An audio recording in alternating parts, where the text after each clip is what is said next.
नमस्कार बच्चों, आइए बच्चों आज हम इस वीडियो के माध्यम से लर्निंग आउटकम आधारित प्रतिभा पर्व, जिसमें आंतरिक मूल्यांकन विषयवार किस प्रकार से किया जाएगा, आज हम इसे एक मॉडल प्रश्न पत्र के माध्यम से समझेंगे। देखिए यहाँ दिया है आंतरिक मूल्यांकन वर्ष 2021-22, विषय गणित विज्ञान सामाजिक विज्ञान, कक्षा 7। इसके लिए हम देखेंगे 3 विषय के लिए पूर्णांक 60 अंश रहेगा। ठीक है, 60 अंक का रहेगा। देखिए पेपर इसमें देखेंगे हम यहाँ पर अलग अलग विषय के लिए, गणित के लिए 20 अंक, विज्ञान के लिए 20 अंक और सामाजिक विज्ञान के लिए 20 अंक। तो आइए हम देखते हैं कि हमें प्रतिभा पर्व में जो आंतरिक मूल्यांकन के अंतर्गत जो मॉडल प्रश्न पत्र दिए जाएंगे उन्हें हम किस प्रकार से हल कर सकते हैं। आइए देखते हैं। देखिए यहाँ पर जो मॉडल प्रश्न पत्र है, ये एक बच्चों के सीखने के उद्देश्य से यह प्रश्न पत्र तैयार किया गया है। इसी के अनुसार हम प्रतिभा पर्व के पेपर सॉल्व कर सकते हैं। तो आइए देखते हैं। देखिए इसमें खंड अ होगा जिसमें दिया है गणित। इसके अंतर्गत हम प्रश्नों को हल करेंगे। इसमें गणित के अंतर्गत जो प्रश्न होंगे ये 20 अंकों के होंगे। देखिए प्रश्न पहला है, शेखर एक प्रसिद्ध क्रिकेट खिलाड़ी है। वह टेस्ट मैचों में अब तक 6,980 रन बना चुका है। वह 10,000 रन पूरे करना चाहता है। उसे कितने और रनों की आवश्यकता है। तो देखिए यहाँ दिया है शेखर एक प्रसिद्ध क्रिकेट खिलाड़ी है। वह टेस्ट मैचों में अब तक 6,980 रन बना चुका है और उसे 10,000 रन पूरे करना है। तो हम 10,000 रन में से 6,980 रन जो बना चुके हैं उसको हम घटा देंगे। देखिए इस प्रकार से 10,000 में से 6,980 घटा देंगे तो हमारे पास आंसर क्या प्राप्त होगा, 3,020। तो देखिए यहाँ 4 विकल्प दिए होंगे। इन विकल्प में से हमें एक विकल्प का चयन करना है। तो देखिए यहाँ पर सी नंबर का जो विकल्प है इस पर हम इस प्रकार से गोला लगा सकते हैं। ठीक है बच्चों, तो इस प्रकार से हम प्रश्नों के आंसर आसानी से प्राप्त कर सकते हैं। आइए इसी प्रकार से देखते हैं। एक अभ्यास पुस्तिका बनाने के लिए 40 पृष्ठों की आवश्यकता पड़ती है। तो 4,840 पृष्ठों से कितनी अभ्यास पुस्तिकाएँ बनेंगी। तो देखिए एक अभ्यास पुस्तिका बनाने के लिए 40 पृष्ठों की आवश्यकता पड़ती है। तो 4,840 पृष्ठों से कितनी अभ्यास पुस्तिका बनेंगी। तो देखिए आप यहाँ पर 4,840 में हम 40 का भाग दे देंगे तो हमारे पास आंसर प्राप्त होगा 121। ठीक है, तो इस प्रकार से यहाँ पर हम कह सकते हैं कि 4,840 पृष्ठों से 121 अभ्यास पुस्तिकाएं बनेगी। तो इस प्रकार से आप आंसर प्राप्त कर सकते हैं। इसी प्रकार से दिया है देखिए 8 के प्रथम 5 गुणज लिखो। तो देखिए 8 के आप गुणज बता सकते हैं। 8 के गुणज अर्थात पहाड़ा। ठीक है, तो हम 8 का 5 बार पहाड़ा लिख देंगे। 8 का 8, 8 दूनी 16, 8 3 24, 8 चौके 32, 8 पंचे 40। तो इस प्रकार से 8 के आप प्रथम 5 गुणज लिख सकते हैं। इसी प्रकार से दिया है निम्न पूर्णांकों का योग ज्ञात करो। तो देखिए पूर्णांकों का हम योग ज्ञात करेंगे। -13 धन एक कोष्टक में -12।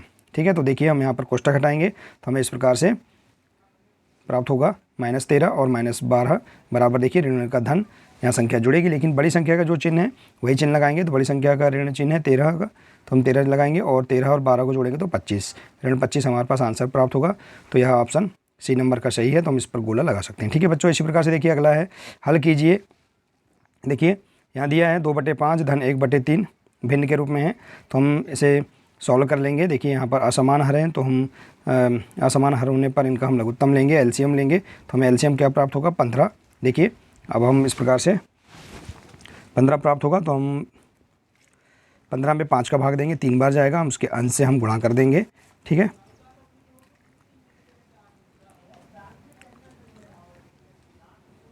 और इसी प्रकार से देखिए 3 का भाग हम 15 में देंगे, 3 पंचे 15 और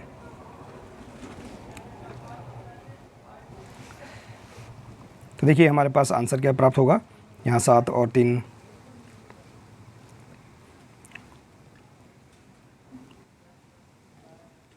11/5। देखिए बच्चों यहाँ थोड़ा मिस्टेक है, हमारे पास आंसर प्राप्त होगा, इसे हल आप सॉल्व करेंगे तो हमारे पास आंसर प्राप्त होगा 11/15। ठीक है, इसी प्रकार से देखिए अनुपात ज्ञात करो।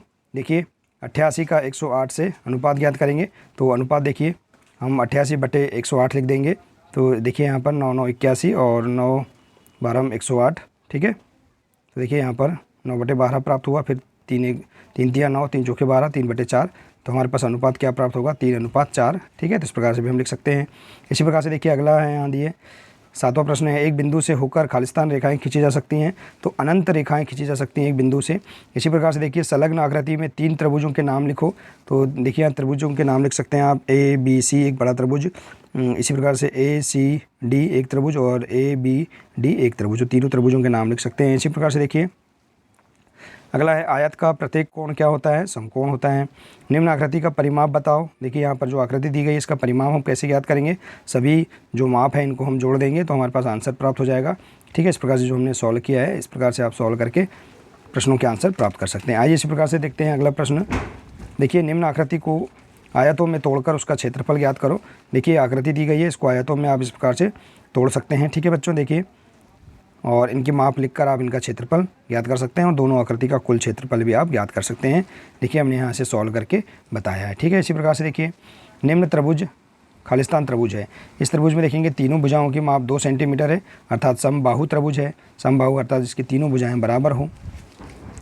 इसी प्रकार से देखिए अगला प्रश्न दिया है व्यंजक दीजिए। ठीक है, देखिए इसमें दिया है y को ऋण 8 से गुणा करके परिणाम में 5 जोड़ने पर। देखिए y जो है इसको ऋण 8 से गुणा करेंगे, तो y को ऋण 8 से गुणा करेंगे, धन इसके परिणाम में 5 जोड़ेंगे तो हमारे पास व्यंजक क्या प्राप्त होगा। देखिए ऋण 8y धन 5, तो यही इसका आंसर है। इस प्रकार से आप सॉल्व कर सकते हैं। इसी प्रकार से देखिए अगला प्रश्न है 72 पुस्तकों का भार 9 किलोग्राम है, तो ऐसी 40 पुस्तकों का भार कितना होगा। देखिए हम यहाँ पर इस प्रकार से सवाल को हल कर सकते हैं।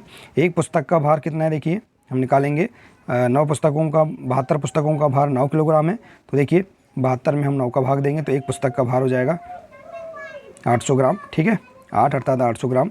तो देखिए अब 40 पुस्तकों का भार कितना होगा, तो 40 में हम 800 को गुणा कर देंगे तो हमारे पास आंसर प्राप्त हो जाएगा। ठीक है बच्चों, इसी प्रकार से देखिए अगला प्रश्न है 50 रुपये 90 पैसे को रुपये में बदलिए। देखिए 50 रुपये हैं और 90 पैसे हैं, तो इसको हम रुपये में किस प्रकार से लिखेंगे, 50.90 रुपये, इस प्रकार से हम लिख सकते हैं। इसी प्रकार से देखिए अगला प्रश्न है 7/9 और -5/6 हल करिए। देखिए यहाँ पर हम इसे घटाएंगे, 7/9 में से 5/6 घटाएंगे। देखिए इस प्रकार से लिखेंगे। अब यहाँ देखिए हर समान नहीं है तो हम इनका एलसीएम लेंगे। एलसीएम 9 और 6 का क्या आएगा, 18। ठीक है, और हम देखिए इस प्रकार से 18 में अब 9 का भाग देंगे, कितनी बार जाएगा,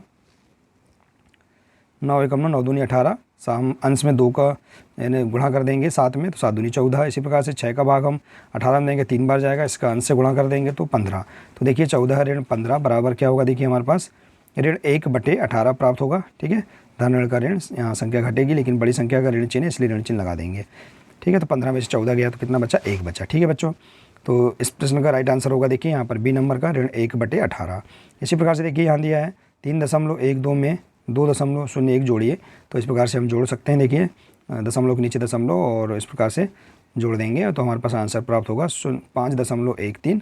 ठीक है, तो इस प्रकार से आप देखिए गणित के यहाँ सभी जो प्रश्न दिए हैं इन प्रश्नों को आप हल करके आगामी प्रतिभा पर्व की परीक्षा की तैयारी बहुत ही आसानी से कर सकते हैं। इसी प्रकार के जो प्रश्न हैं परीक्षा में पूछे जा सकते हैं। ठीक है बच्चों, देखिए ये जो प्रश्न तैयार किए गए हैं ये सभी प्रश्न हमारे जो ब्रिज कोर्स की पुस्तिका एवं प्रयास पुस्तिकाओं से तैयार किए गए प्रश्न हैं। आप ब्रिज कोर्स की सभी विषयों की जो पुस्तक है उनका अध्ययन अवश्य कर लें। ठीक है बच्चों, आइए इसी के अंतर्गत हम देखते हैं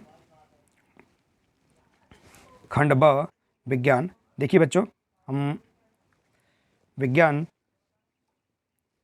के प्रश्नों का आंसर जानने के लिए हम अगले वीडियो को हम देख सकते हैं। तो बच्चों आज के लिए सिर्फ इतना ही है, मिलते हैं इसी प्रकार से आगे नेक्स्ट वीडियो में। नमस्कार।